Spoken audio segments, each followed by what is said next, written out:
आसतु आज सोमवार गोटे हेल्दी ब्रेकफास्ट खाइबा। देखंतु मु एठी कौन कौन सब जिनस रखी। आज खाइबा चूड़ा कदली। काहाको बा पसंद नहीं।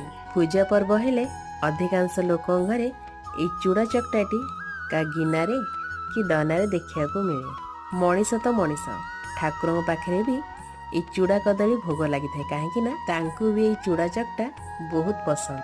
तो आज भली दिन में टिके मन है चूड़ा चकटा खायापी। घरे तो सब जिनस से सब गोटे जगार आणिकी भल कि चकटी देली। आपण मैंने गुड़ चकटी खाइबे ता टेस्टा द्विगुणा करदेव। तो चूड़ा चकटा आमर रेडी हो गला। तो बसी पड़ी मु खायापी। तो भाविली चामच रे खाइले या मजाटा आसबनी, हाथ में खाइले ही या मजाटा। तो देखो एत टेस्ट लगता। ता सागर आपन टिके छोट गुड़टे रखिकी ताकू टिके कामुड़ी कामुड़ी खाऊे। आपन एमती लगुव जमी आप ठाकुर पाखे बसिकी भोग खाऊं।